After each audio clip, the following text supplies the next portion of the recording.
Hey everyone, I wanted to come on and talk to you about some nuances to pay attention to in readings. Things that may help you go a little bit deeper or have a greater understanding about people's loved ones in the spirit world, or just people in the spirit world as a whole.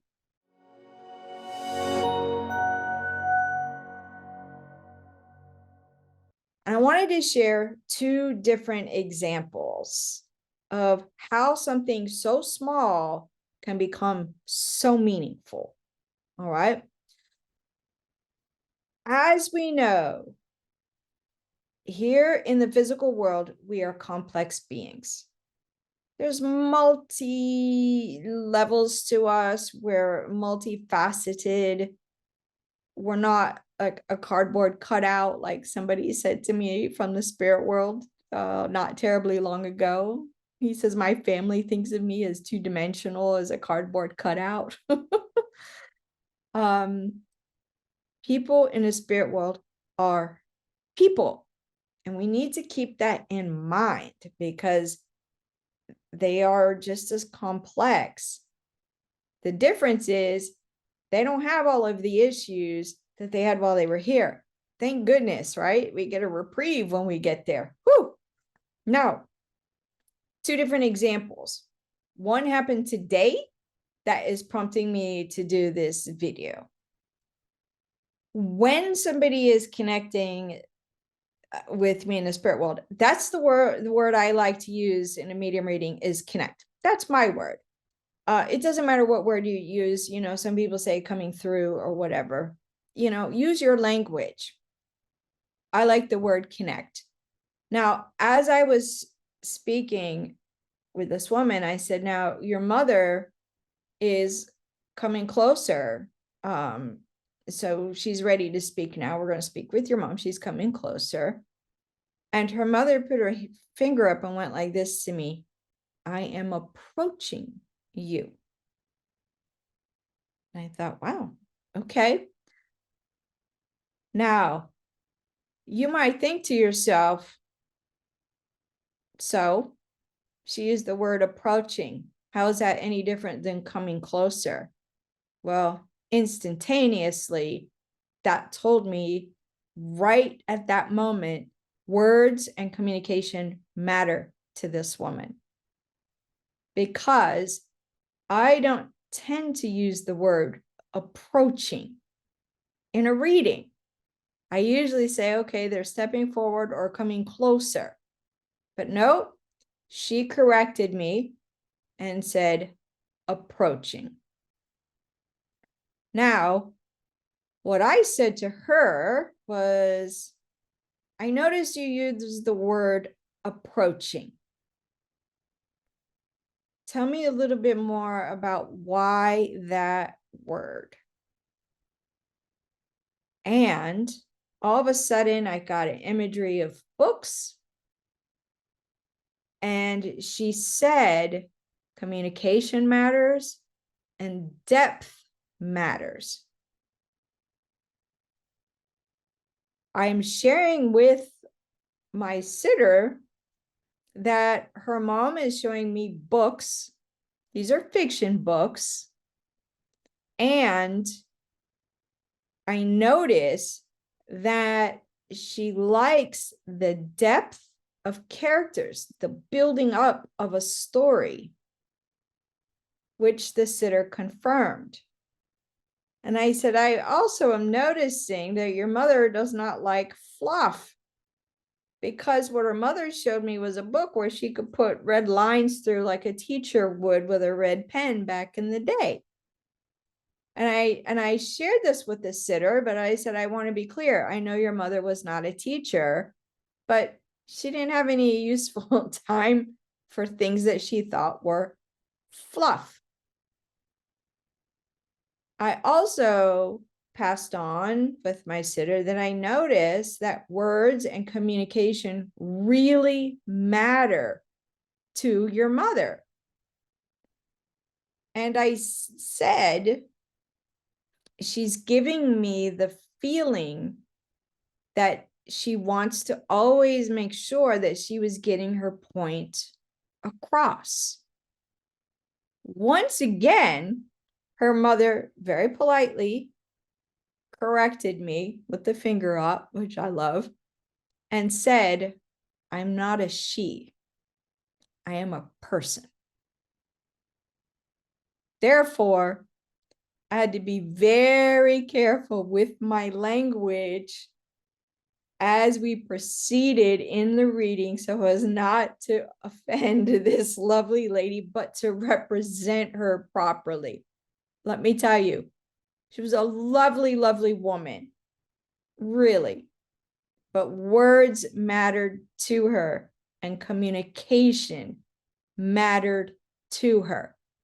It was important to this woman while she was here in the physical world, but also now that she's in the spirit world, that she has the ability for her communication to be represented properly, and that she is represented properly. So on more than one occasion, she very gently, but with the finger up, corrected me. Why is that important? Because we're getting the full essence of this woman. And when I tell you, she was a lovely woman, but these things were important to her.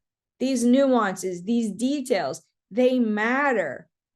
Because my sitter actually put her head back and laughed for a moment and said, that is so my mom.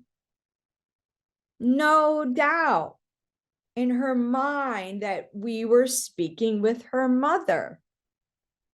Fantastic. This is what we want, isn't it? Absolutely. So when you notice that someone in the spirit world is using a word different than you would typically use it. Use their words.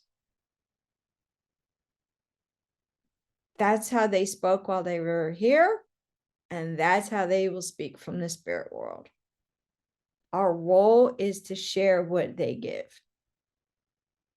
Immediately, I jumped on that word, approach, because it's outside of my typical vocabulary at the start of a reading. Now, let me give you another example, which is very different. This was probably a few months ago. There was a gentleman that connected from the spirit world, corrected me. I always use the word gentleman or male. Usually I say gentleman. And he's like, I'm just a guy. Okay, fine. That's a minor thing. But that right there told me he was a little more casual, right? Just by saying that one thing, that already told me he's a casual kind of person, not a formal person. As he was describing himself, he was giving me all the best sides of him. Very responsible, had a lot of friends. You know, my path was going in a very good direction, loving family. And I'm noticing as he's continuing on, and in this case, on the reading, we were on the phone. So I wasn't able to see my sitter. And she's agreeing with the way I'm describing him. But no one is perfect. And the more he talked, I kept feeling like, okay, I notice that, and I said this to him, I notice you're giving me all the good sides of you. But I was feeling clairsentiently there was a little more to this story than he was sharing. So I said to him, I notice you're making yourself sound perfect. So I actually teased him a little bit because I had that sense that I could. So I said to him, I notice you're making yourself sound pretty perfect. Like none of us is perfect. Would you mind sharing with me the other parts of you. Because I could feel it mattered. I could feel it. Don't drop those feelings. If you're picking up on something, go with it. Absolutely go with it. And this is when he showed me I put one side out and a different way inside. That was the gesture that he gave and the feeling he gave. So I said to his mother, he's telling me that he presented himself one way to the world, but he was actually another. And as I said that, all of a sudden, he gave me this feeling of being very depressed, very down, and said to me, I did this to myself. So in that moment, I knew that his actions directly contributed to his passing.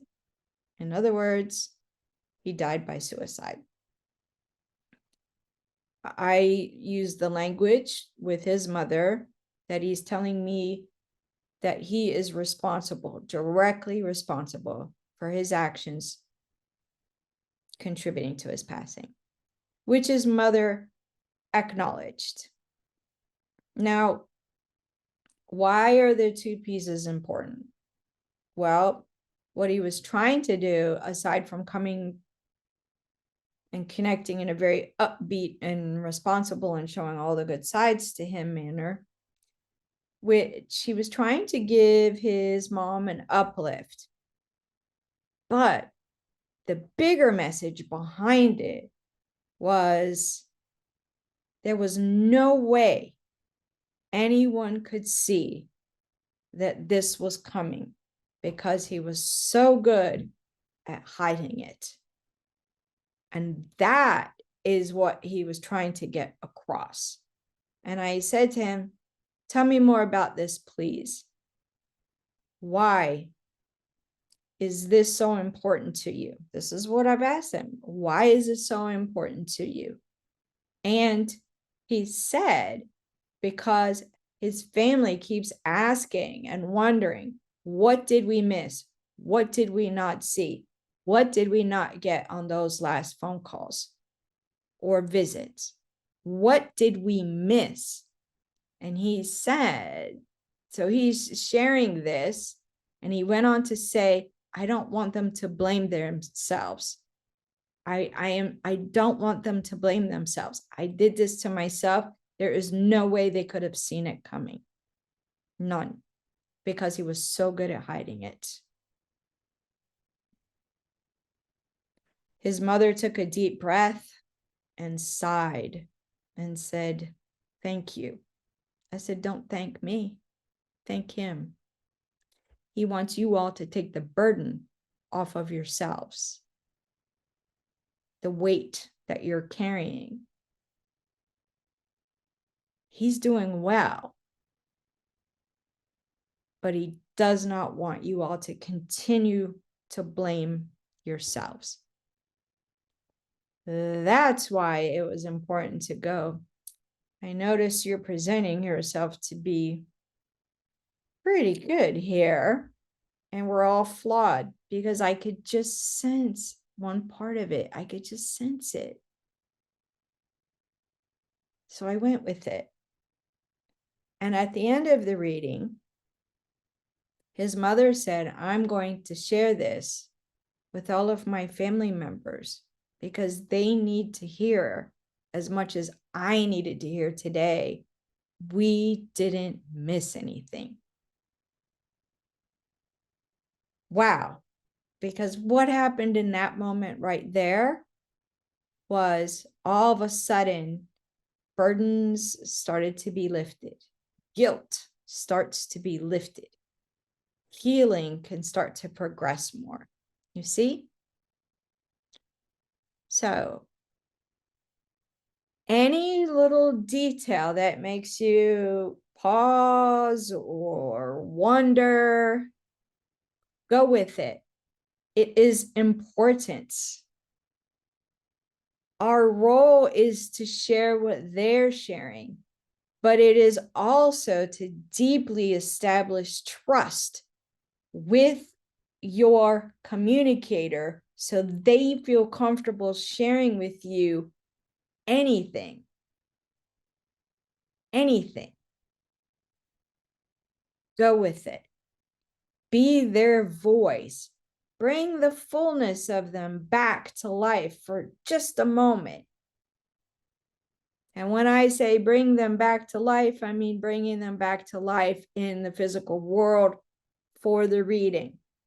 This way, their family, your sitters, know without a doubt, not only are they doing well, but you are making a direct connection with them, and they will feel that. They will feel that uplift for a moment. So go with it. Don't doubt yourself. We will all make mistakes. We will all have a miscommunication. We will all get some no's in a reading. Every one of us. But don't let that throw you. Go further with it. Speak with your communicator. Be their voice. I hope this helps you as you progress on your journey in mediumship. And thanks for watching. Thanks for listening. Take good care.